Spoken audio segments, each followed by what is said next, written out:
படுக்கையறை காட்சிகள்ல Bigg Boss Divya Ganesh cinema வாய்ப்புக்காக இவ்ளோ தூரம் இறங்கிட்டாங்களா?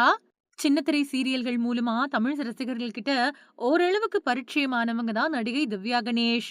எப்படியாவது வெள்ளித்திரையில பெரிய சினிமா வாய்ப்புகள பிடிக்கணும் அப்படிங்கிற லட்சியத்தோட இருந்தவங்களுக்கு பிக் பாஸ் நிகழ்ச்சியில வைல்ட் கார்டு போட்டியாளரா பங்கேற்கக்கூடிய மெகா வாய்ப்பு கிடைச்சது. பிக் பாஸ் வீட்டுக்குள்ள நுழைஞ்ச முதல் நாள்ல இருந்தே சக போட்டியாளர்களான பார்வதி அப்புறம் கமருதீன் இவங்களுக்கு எதிரியாவே திவ்யா கணேஷ் வலம் வந்தாங்க.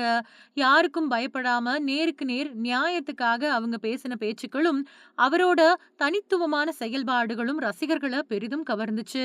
அதன் காரணமாவே ஒட்டுமொத்த தமிழ் நெஞ்சங்களோட வாக்குகளை அள்ளி பிக் பாஸ் சீசன்ல மாஸ் டைட்டில் வின்னரா திவ்யா கணேஷ் மகுடம் சூடிக்கிட்டாங்க. பிக் பாஸ் பட்டத்த ஜெயிச்ச கையோட சினிமா வாய்ப்புகள் குவியும் அப்படின்னு எதிர்பார்க்கப்பட்ட நிலையில, ஆஹா ஓடிடி தளத்துல வெளியாகி இருக்கக்கூடிய ஸ்த்ரீ அப்படிங்கிற அடல்ட் த்ரில்லர் வெப் தொடர்ல திவ்யா கணேஷ் நடிச்சிருக்காங்க. இந்த தொடர்ல இதுவரைக்கும் இல்லாத அளவுக்கு அதீத கவர்ச்சி உடைகள்லயும், படுக்கையறை படுக்கை காட்சிகள்லயும் ரொம்பவே துணிச்சலா நடிச்சிருக்காங்க.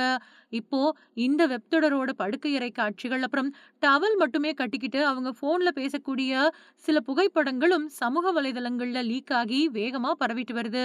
இந்த அதிரடி கிளாமர் போட்டோக்கள பார்த்த நெட்டிசன்கள், பிக் பாஸ் வீட்டுக்குள்ள அவ்ளோ கொள்கை பேசி, நியாயம் பேசின திவ்யா கணேஷா, இது சினிமா வாய்ப்புக்காக முதல் சீரிஸ்லயே இவ்ளோ தூரம் இறங்கிட்டாங்களே அப்படின்னும், யாருமே எதிர்பார்க்காத மாஸ் ட்விஸ்ட் அப்படின்னும் மீம்ஸ்கள போட்டு வம்பு இழுத்துட்டு வராங்க.